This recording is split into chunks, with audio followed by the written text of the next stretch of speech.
Kevin Mccall, aka K-Mac. Let's talk about it. All right, so if you spend any amount of time on social media today, you have seen that Kevin Mccall, there is a clip of him going around while he was on a podcast breaking down about his financial situation and not being able to see his kids who are currently in Atlanta.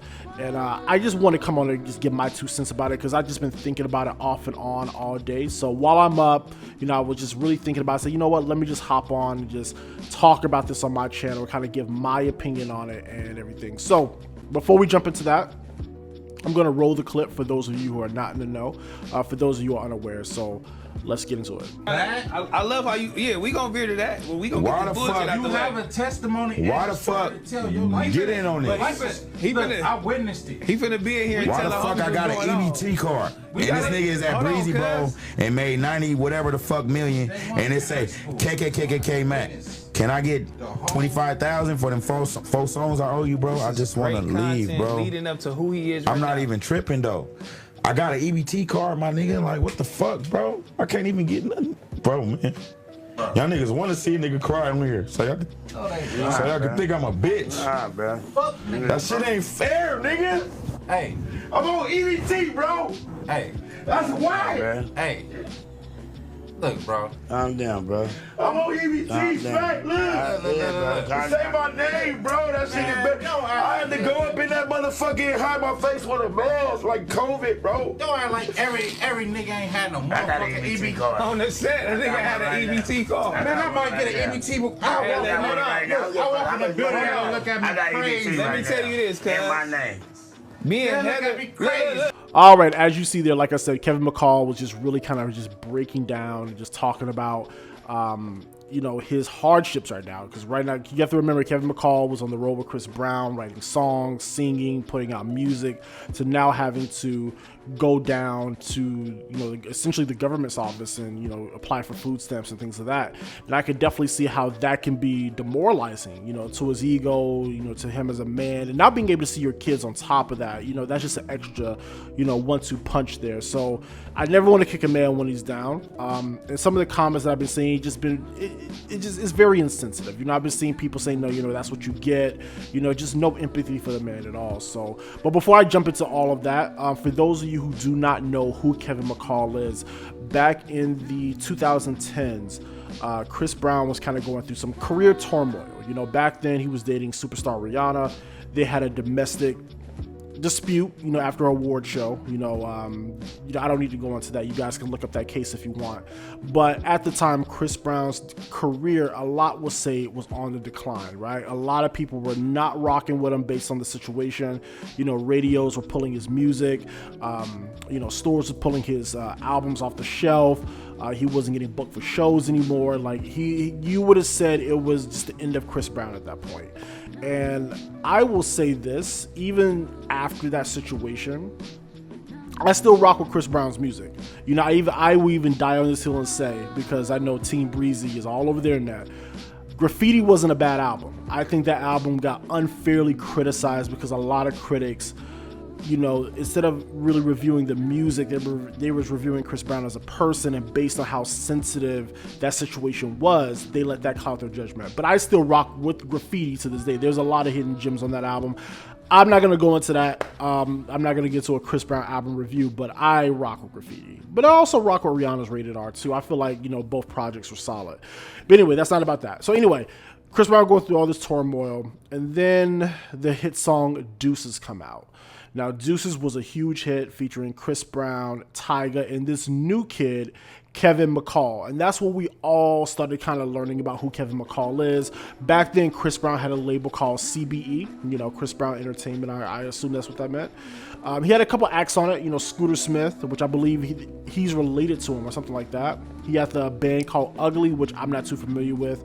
Seven Streeter from the girl, I think she was in the Rich Girl group at the time. And then Kevin Mccall. Right, so Kevin Mccall wrote a lot of Chris Brown's music around that Fame, In My Zone era. For those of you who are Chris Brown's fans, In My Zone, that was the mixtapes. So, and a lot of times, I felt, mixtapes were strictly for rappers, but Trey Songz and Chris Brown were really kind of the first ones that I know of to really put like an R&B mixtape out. So, but on those mixtapes, Kevin McCall had a lot to do with pinning a lot of those songs. You know, Life Itself, No BS, Deuces, 2012. There's a lot of different tracks, man, that Kevin McCall had his hand in, and a lot of people will say, even with me, that Chris and McCall made some of the best music together. A lot of their collaborations I still listen to this day, and even with Kevin's solo stuff, with the Uninvited Guest mixtapes and the Eargasm mixtapes, there's no denying that Kevin McCall is extremely talented, right? I've always said it. I said it back then, I'll say it now. He kind of reminds me of a more mature Chris Brown, because Chris Brown's voice and his music and his image is still very youthful, which is not a bad thing, because that means he can kind of play in both arenas when it comes to his fan base. But I thought McCall kind of brought that grown man, Tank, Tyrese energy to CBE, which I thought was a nice balance to Chris's, image or whatnot. So, but Kevin McCall is extremely talented. I still listen to a lot of his music to the day. Songs like Touch You, songs like Body Instrument, Freaky I'm Is. There's a lot of different, Waterbed. There's a lot of different tracks by Kevin McCall that I still rock with to this day. Even his new single, Risk It All, which, by the way, before we go on, let me just play a little bit of that. Checking my phone, knowing you ain't hear me. Hear me. I'm ready to risk it all. Since you can't test that call, you want some fuck shit. Why should I care at all? You ready to break it off? Ready to take it off. Now I'm like, fuck it. Ready to risk it all. You act like a nigga ain't got options. You act like a nigga ain't gon' pop shit. Know what I mean? So, like I said, Kevin McCall is mad talented. The dude can rap. He can sing his ass off. The dude is talented. So to see him in this situation is very disheartening. And I know I saw Young Thug reply. I saw Chris Brown reply back to him, saying something like, the best thing about a hater is the funniest thing about a hater is a broke one, or something along those lines. And I just think a lot of people are just very insensitive to the man's situation. I've always was raised to never kick a man when he's down, and I just really hope that K-Mac, kind of gets himself together and get himself, because the dude, like I said, the dude is mad talented. I still listen to a lot of his music to this day, and even some of his newer stuff is fire. So hopefully, we're probably never going to see like a Chris Brown, K-Mac reunion, but I just hope that, K-Mac just get back in his bag and just focus on what's important, which is his music, his craft, and his kids, you know what I mean? So, but yeah, I just want to come on real quick, just add my 2 cents to the whole situation. I think the situation with K-Mac is actually pretty sad, and it's actually it's actually a lesson to say, just because you see someone on television, they're besides a celebrity or they're signed to someone, does not mean that they're doing great. And I think this exposes a lot of realities when it comes to the music business. But anyway, I just want to come on really quick, just give my 2 cents on it. Let me know down in the comments what you think. Do you rock with Kevin McCall? Whose side are you on? Are you on Chris Brown's side? Or are you on McCall's side? Tell me your thoughts, all that good stuff, and I'll see you guys next time, all right? Peace.